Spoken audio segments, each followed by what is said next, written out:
حضرت موسیٰ علیہ الصلاۃ والسلام فرعون کے خوف سے اور قتل کے خوف سے سفر آپ نے شروع کیا مدین کی طرف۔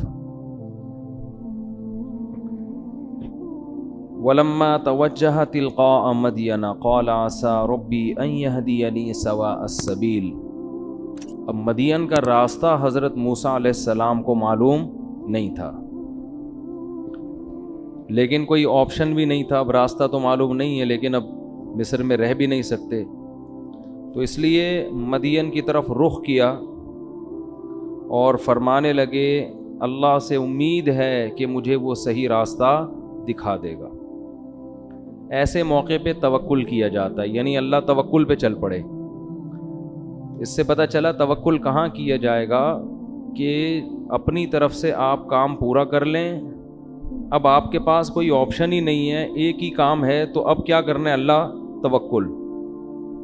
تو یہ موقع ہے توکل کرنے کا۔ بھائی مصر میں ٹھہر تو سکتے نہیں ہیں، جانا تو ہے، اب گائیڈنس بھی نہیں ہے، تو بسم اللہ کر کے نکلو، دیکھا جائے گا، راستے میں پوچھتے پوچھتے پہنچ جائیں گے۔ بالآخر سفر کرتے کرتے کرتے کرتے مدین شہر پہنچ گئے۔ ابھی تک حضرت موسیٰ کو نبوت نہیں ملی ہے۔ بنی اسرائیل کے ایک نوجوان ہیں، نیک ہیں، صالح ہیں۔ وَلَمَّا وَرَدَ مَاءَ مَدْيَنَ، مسافر سب سے پہلے پانی کی تلاش میں ہوتا ہے، کیونکہ انسان کو 3 چیزوں کی ضرورت سب سے زیادہ ہے، ایک آکسیجن، ایک پانی اور ایک روٹی۔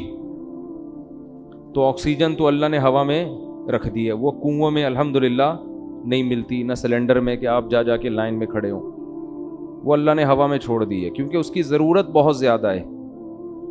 دوسرے نمبر پہ سب سے زیادہ چاہیے پانی۔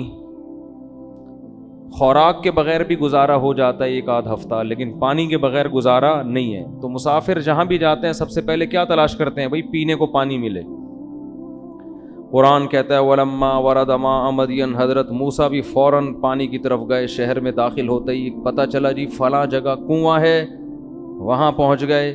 وَجَدَ عَلَيْهِ أُمَّةً مِّنَ النَّاسِ يَسْقُونَ، کچھ لوگوں کو دیکھا جو ڈول سے پانی نکال کے اپنے جانوروں کو پلا رہے ہیں۔ وَوَجَدَ مِن دُونِهِمُ امْرَأَتَيْنِ تَذُودَانِ، تھوڑا دور دیکھا کہ 2 لڑکیاں یا 2 خواتین کھڑی ہوئی ہیں، وہ ہٹا رہی ہیں اپنے جانوروں کو کہ یہ نہ چلے جائیں آگے۔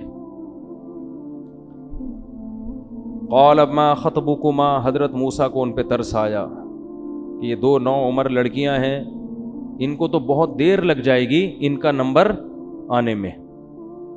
تو حضرت موسیٰ ان کے پاس گئے خدمت خلق کے جذبے سے۔ ما خطبكما، تم لوگ یہاں کیوں کھڑی ہو اتنی دور؟ قالتا لا نسقی حتی یصدر الرعاء وابونا شیخ کبیر۔ وہی بات ہے، ان لڑکیوں نے 2 جملوں میں اپنے خاندانی ہونے کے 2 ثبوت پیش کر دیے۔ قرآن جو ہے نا 2 ہی قسم کے طبقے کا ذکر کرتا ہے، ایک خاندانی اور ایک غیر خاندانی، بس اسی پہ پورا قرآن ہے۔ خاندانی لوگوں کے لیے جنت اور غیر خاندانی لوگوں کے لیے جہنم۔ تو یہ میں بار بار خاندانی غیر خاندانی کیوں استعمال کرتا ہوں؟ اپنے آپ کو دیکھا کرو، آپ کن لوگوں میں شامل ہو رہے، آپ کی باتیں وہ ہیں جو خاندانی لوگ کرتے ہیں، آپ کے اعمال وہ ہیں جو خاندانی لوگوں کے بول لو نا ہوتے ہیں۔ تو جو اچھا آدمی ہوتا ہے نا وہ ہر چیز میں اچھا ہوتا ہے، بات بھی کرے گا تو اچھی۔ اب موسیٰ علیہ السلام بھی خاندانی تھے، مسافر ہیں، مسافر کو تو اپنی فکر ہوتی ہے، اسے کیا فکر کہ یار وہ 2 بچیاں کھڑی ہوئی ان کو پہلے پانی پلاؤ، ابے چھوڑو بھائی، یہ ان کا ہیڈک ہے، ہمارا ہیڈک تھوڑی ہے۔ یہ غیر خاندانی ہونے کی، یار میں نہیں درس دینا ہی چھوڑ دوں گا، میں تم لوگ سے میں خاندانی کر کے 6 مہینے ہو گئے، تم لوگ منہ سے تو پھوٹ دیا کرو نا معذرت کے ساتھ، بولنے میں کیا جا رہا ہے، تھوڑا چوک و چوبند۔ دیکھو میں نے تراویح پڑھائی ہے، تھکا تو میں ہوں، آپ نے تو پڑھی ہے نا، تو آپ کیوں اتنے تھک گئے ہو؟ تو حضرت موسیٰ علیہ السلام، دیکھو کوئی مسافر جب اتنی دور جاتا ہے تو اس کو اپنی پڑی ہوتی ہے، اسے کسی اور کی فکر نہیں ہوتی۔ ہم کہتے ہیں بھائی ان کا ہیڈک ہے، دور کھڑی ہوئی ہیں، ان کے ہاں خواتین کے ساتھ یہی سلوک ہوتا ہوگا، ان کی پرمپرا ہی یہی ہے, ان کا کلچر ہی یہی ہے. بھائی میرے کو اپنی فکر ہے, میں بھی لائن میں لگتا ہوں, پانی پیوں, یہی ہوتا نا. ایسے موقع پہ کوئی آ کے آپ سے کہہ بھی دینا کہ بھائی مجھے, میں کمزور ہوں, معذور ہوں, میرے لیے ڈول نکال لے, تو آپ اسے جواب میں کیا تانا دو گے؟ میں بھائی خود مسافر آدمی ہوں, یہاں کسی کو, تیرے کو اندھا ہے, نظر نہیں آ رہا تجھے؟ اندھا ہے, یہی بولیں گے نا. اسٹائل کیا ہوگا؟ اندھا ہے, میرے کپڑے نہیں دیکھ رہا, میرا حلیہ نہیں دیکھ رہا, مسافر ہوں, 10 لوگ کھڑے ہوئے ہیں. جیسے وہ ٹرین میں, اب میرے ساتھ خواتین تھیں, گھر والے تھے, تو وہ کچھ لوگ چڑھنے لگے, تو میں نے کہا بھائی یہاں ذرا پردے دار خواتین ہیں, یہاں فوراً سیٹ پہ نہ بیٹھیں. فوراً کہنے لگے ہماری ساڑی ٹانگیاں ٹوٹیاں نہیں ہیں, ہماری کوئی ٹانگیں ٹوٹی بھی نہیں ہیں. پھر مجھے کہنے لگے تسی کراچی کے ہو؟ میں نے کہا کہ تواڈا قصور نہیں ہے. پھر تواڈا قصور نہیں ہے, اسٹائل تھا یہ بھی. تو موسیٰ علیہ الصلاۃ والسلام, وہ تو بیچارے اچھے آدمی تھے, ان کو تو میں نے ویسے ہی رگڑ دیا, وہ ہر ایک کا اپنا اسٹائل بھی ہوتا ہے نا. تو موسیٰ علیہ الصلاۃ والسلام کو فکر لگ گئی کہ بھائی میں تو مرد آدمی ہوں, بعد میں نمبر آ جائے گا, پی لیں گے. یہ بیچاری خواتین دور کھڑی ہوئی ہیں, ان کا تو نمبر بہت دیر سے آئے گا, ان کی پہلے خدمت کرو. کیسا دیکھو, جو اچھے ہوتے ہیں ہر جگہ کیا ہوتے ہیں؟ اچھے ہی ہوتے ہیں. آج کل شو بازی کے لیے تو لوگ بہت اچھے بنے ہوئے ہوتے ہیں, کیمرے کے سامنے ہدیے دے رہے ہیں, ہدیے لے رہے ہیں, اپنی چیز اپنی. اب تو بعض لوگ مجھے ہدیہ دیتے ہیں اپنی کمپنی کی مشہوری کے لیے, کیمرے میں تصویر آ جائیں گی, مجھے ڈر لگتا ہے بعد میں واپس نہ لے لیں گے کہ بس ہمارا جو مقصد تھا حاصل ہو گیا ہے. دل سے ہدیہ دینے والے بھی مارکیٹ سے شارٹ ہوتے جا رہے ہیں. تو ایک صاحب نے مجھے کھانا کھلایا, پھر کہنے لگے ذرا تعریف کر دیں تھوڑا سا ویڈیو میں. میں نے کہا یار یہ کون سا طریقہ ہے یار. تو موسیٰ علیہ السلام مسافر ہیں, ان کو فکر کس کی ہو رہی ہے؟ ان بچیوں کی. یہ بیچاری دور کھڑی ہوئی ہیں, حالانکہ نہ اپنی قوم ہے, دوسرا ملک ہے, پھر بھی بھائی انسانیت کے ناطے خدمت. یہ بھی نہیں پتا کہ یہ مسلمان ہے غیر مسلم ہے, یہ بھی نہیں پتا. جا کے پوچھا ما خطبکما, کیا تم یہاں کیوں کھڑی ہو؟ تو انہوں نے اپنے خاندانی ہونے کے ثبوت کے طور پر 2 جملے پیش کیے. پہلا جملہ لا نسقی حتی یصدر الرعاء, بھئی یہ مرد کھڑے ہوئے ہیں, ہم مردوں کے مجمع میں نہیں گھسیں گے, پہلے یہ فارغ ہو جائیں پھر ہم پانی پلائیں گے. یہ عورت کے خاندانی ہونے کی دلیل ہے. اس میں حیا ہوتی ہے, اس میں شرم ہوتی ہے, وہ مردوں کے بیچ میں نہیں گھستی, اپنی عزت کا خیال کرتی ہے.